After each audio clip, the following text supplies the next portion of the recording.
How much does it actually cost to live in Marbella, Spain?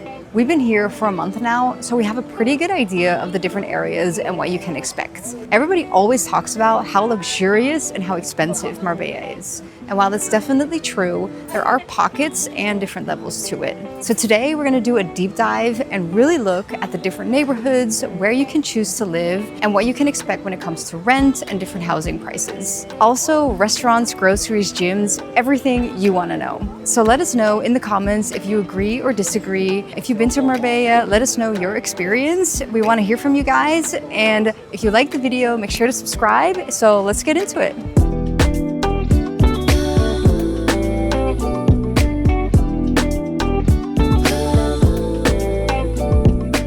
So one thing that everybody wants to know is, of course, rents. And to be honest, it differs a lot in Marbella. You can get things that are more affordable, and you can get things that are very high end, very, very luxurious. And it also has something to do with where you're staying. If you want to stay in places like Puerto Banús and the Golden Mile, those are typically a little bit more premium locations and will come at a higher price. I would say one bedrooms you can get from like $1,500 a month and upward, though $1,500 will probably be a little bit more basic. And you can kind of get anywhere all the way up to like 3, 4, 5,000 for a one bed. Two beds, I would probably say starts at like 2,500 and kind of goes up from there. There are also certain areas that are less expensive to stay, like Nueva Andalucia, or you could even go all the way to Estepona, which is not technically part of Marbella, but it's very upcoming and it's only about 20-25 minutes away from Marbella. Also, if you stay a little bit closer to Old Town, you'll definitely be able to find more affordable places. And if you sign a lease for a longer period of time, then you'll also find places that are more affordable. We got an Airbnb for the month and we paid $3,800 for a one bedroom. I think if you would sign a lease, you would probably be able to get that place for half. Also, there is always a huge price surge in the months of July and August. These are the most expensive months to come to Marbella. If you go off season, first of all, the weather is a lot better and it's not so hot. And also it's a little bit more affordable and also just calmer on the streets. It doesn't get as much traffic and as much people coming in. So there is kind of something for everyone. Even though it's definitely not a cheap place to live, there's still pockets that you can choose and kind of make it whatever you want it to be. But if you do want to stay in a very luxurious premium place, then you also gotta be willing to pay premium prices.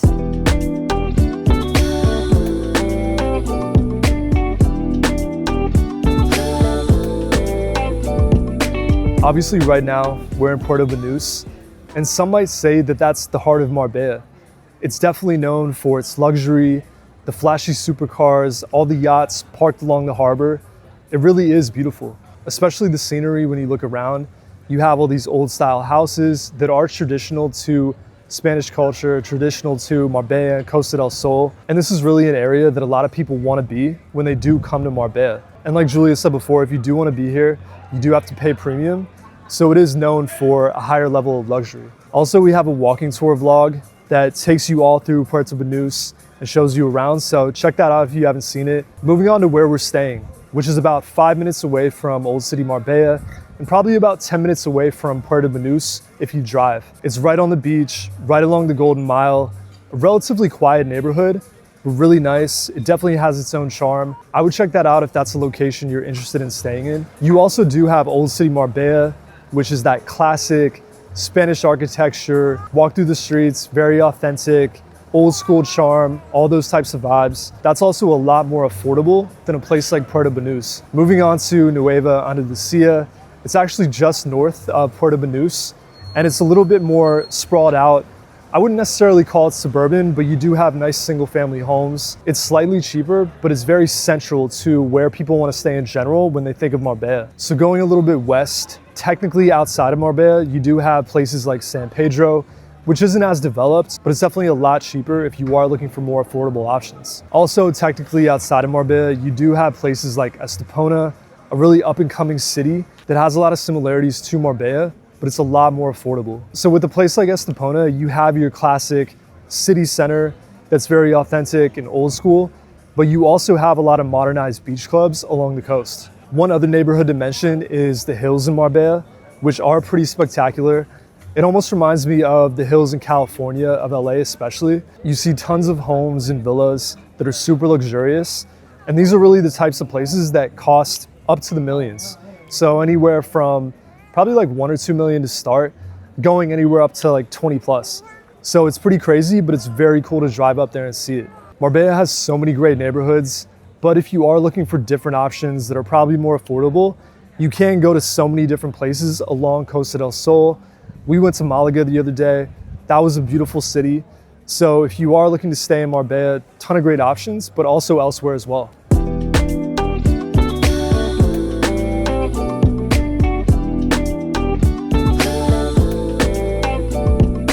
Okay, we just sat down at a place called La La La, and it's right on the harbor. We passed this actually last time and we thought it looked really good. So now we're just sitting down having some food. So perfect opportunity to talk about restaurants. Starting with kind of this menu, it does have some options that are a little bit more on the expensive side, but you kind of have to like pick and choose. So for instance, they have a ribeye steak, which is 85 euros. I would say that's probably similar to Miami.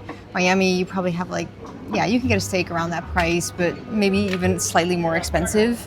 And then they do have things like caviar on the menu and champagne. So obviously that will all kind of like go above the hundreds of euros. But we just want to have like a quick lunch. So we're just going to order a burger and a salad. And the burgers here are 23 and salads are around the same price. So it really depends on what you want.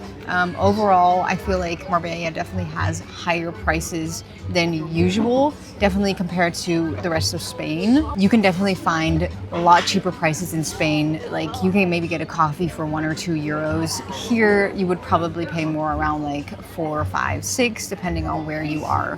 So I would definitely say the prices are higher. But compared to places that are also luxurious, like Miami, where we used to live, that's why I'm saying it and comparing it so much with Miami. Miami, I think, is more expensive. We also had sushi the other day at another place here in Puerto Banús and in Puente Romano, and that was both around like 70, 80 euros, and we only got a couple rolls and no drinks. So yeah, it's a little bit more pricey, but we also had really good, like cheaper experiences where we paid 30 or 40 euros and had like a full-on breakfast with coffee, waters, drinks, everything you want. And yeah, we just paid 40 euros. I would say you can definitely find cheaper options when it comes to restaurants closer to the Old Town Marbella. If you're in a place like Puerto Banús, where we are now, this is kind of like the hotspot place to be. You'll definitely find higher prices. The cocktails here are 18.50, but I can imagine if you go out at night, then maybe they'll be a little bit more expensive and they'll be kind of like an upcharge. Maybe you'll find drinks between like 20 to 30 euros, I'm pretty sure. So yeah, that's definitely up there. I can imagine if you go out here at night, you're probably gonna be spending a couple hundred euros at the minimum.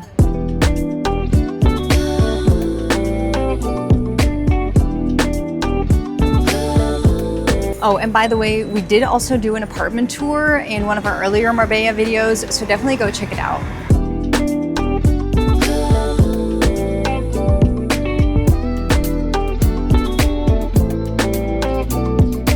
It's another beautiful Saturday morning here in Marbella, and I thought it'd be the perfect opportunity to talk to you guys about miscellaneous costs, random things like groceries, gym prices, hotel prices, all just kind of like random stuff that'll help you get a better idea of exactly how much it costs to maintain a lifestyle here in Marbella. Let's get into it. And starting off with gyms, you have so many options throughout all of Marbella. It's actually known for having really nice gyms. You have high-end options, you have places that are more affordable. So it really depends what you're looking for, what your budget allows. The first gym that comes to mind is Padel Club, which is in Nueva Andalucia. And that's a little bit north of Puerto Banús. So that's probably the most like social media viral gym that I've seen throughout the years.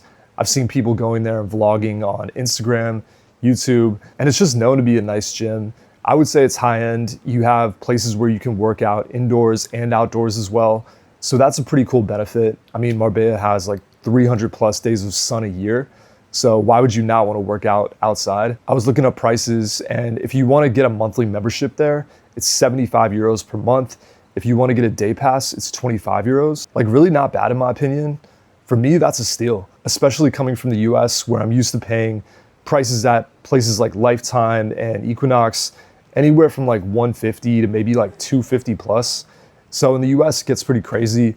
And if you're coming to Marbella, almost everything's gonna be cheaper from the US, like especially cities like Miami, New York. But in general, if you're looking for a high-end gym option here, that's probably the price you're gonna pay. There are a couple of other high-end gyms throughout Costa del Sol, but Real Padel is probably like the most known one. If you're looking for more affordable options, there are places like Basic Fit, which has a ton of locations all throughout Europe. And there's actually one just down the street from us here. So that's actually one that I've gone to a couple times now. And I paid for a package where it's 30 euros for 3-day passes. If you want to go just one time, I believe it's 12 euros. So really not too bad. It kind of says it in the name. It's a very basic gym. It has all the equipment you need. I wouldn't say the equipment is like high end or like very nice, but it basically gets the job done. It really is Basic Fit. The only caveat I'll say is it tends to be really packed because it is so cheap. So it is hard to use all the equipment you want at any given time. But I mean, compared to anything else, that's extremely cheap. So definitely a good option. And speaking of outdoor gyms, there's a really nice one along the Golden Mile that I actually went to the other week. I don't know what it's called. It's basically like an old school gritty, kind of like old like equipment, dirty, like grungy, right on the beach. And it's 20 euros for a day pass. So if you're just looking to lift simple weights, but doing it in a really nice setting right along the water, that's a really good option. I'll post some video clips of that. So yeah, overall it depends on what you're looking for, what your budget is, but ton of different options on the affordable side and on the premium side as well, and also in the middle. Okay, moving on to groceries. I kind of want to start off with a caveat because groceries and food in general in Spain is a lot more cheaper than the US, but I know being in Marbella, it's more expensive compared to other places in the country of Spain. So it really depends on where you're coming from and your perspective. But for us, it does work out better just because everything feels so inflated in the US now. And food options here just seem a little bit more reasonable. So I'll give you some examples. We get our groceries at El Cortes Inglés. I think that's kind of like a medium to high-end grocery chain here throughout the country of Spain, but I think it has some pretty good prices. You can get a dozen eggs for 3 euros. You can get a gallon of milk for 2 euros. You can get certain fruits for under €1. So it obviously depends on what you're buying. The only really expensive thing that I did see there were the meats. Spain is obviously known for having really good meats, ham in particular. If you want to get a really good cut of steak at El Cortes Inglés, that might even cost you 60 euros per pound. So in that case, it's definitely more expensive than the US, or at least in Marbella. But as a family of 3, 2 adults, 1 infant, we probably spend anywhere from 100 to 150 euros per week on groceries. And I will say again, Marbella is known for being expensive, but coming from the US, the food prices here do seem reasonable. For other people in Spain, they definitely might be higher. And the last thing I want to touch on is hotel prices. It's interesting because we chose to get an Airbnb here for the month. We paid 3,800. I think if we were renting for 6 to 12 months, it would be a lot cheaper, but we felt like it was justified being in this location. It's so ideal being right on the beach along the Golden Mile, in between Old Town Marbella and 10 minutes away from Puerto Banús. So it worked out well for us. I was looking at hotel prices and it really does fluctuate. If you want to stay in a premier area like Puerto Banús, you're probably going to pay anywhere from 200 to 500 a night realistically. If you want to go like really high end to places like Club Marbella Hotel, that could cost you anywhere from like 400, 500 a night up to like 1,000, maybe even like 3,000 euros. So it does get pretty crazy. On the affordable side of things, you have a lot more options in places like Old Town Marbella, which costs anywhere from like 80 to 100 euros per night. So that's a lot more reasonable. It's just a different experience depending on what you're looking for. And the great thing too about Marbella is it's very central to other locations throughout Costa del Sol. So you have options in Malaga, you have options in Estepona, which are all known to be cheaper. Marbella probably is like the premier spot to be in when you do come to this area of Spain. So yeah, choose which area works best for you. There are a ton of options.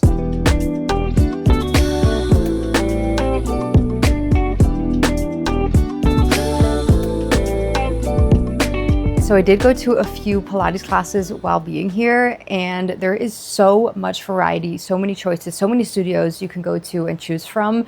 and so many different types of Pilates, mostly reformer Pilates though. I feel like that's very popular here. And I tried out 2 different studios. One was called Nordic Balance Studios, which was a little bit more towards classic Pilates. And I paid 30 euros for a drop-in class. And then I also went to Palm Sporting Club, which is more like Legree, and they had an opening offer for 3 classes for I think 65 euros, which is a pretty good price. But if you just do a drop-in class, it's around 30 euros, which I think is kind of high because I pay the same amount in the US. In the US, I pay $30 for a solid core class.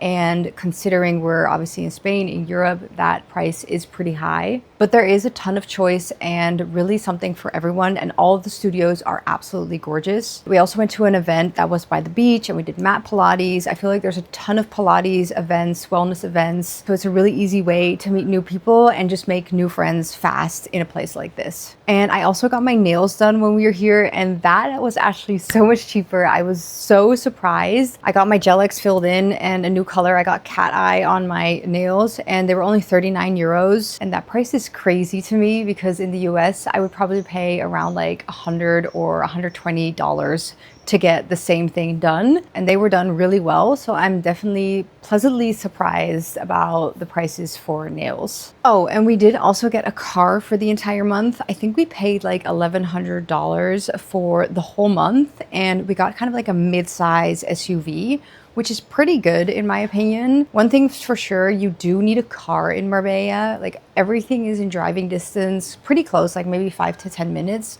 but you still definitely need a car to get there. Obviously, if you're here for a couple months, then that amount does add up if you have to rent a car. It's definitely a cost to consider while being here because I would say you definitely need a car while being here.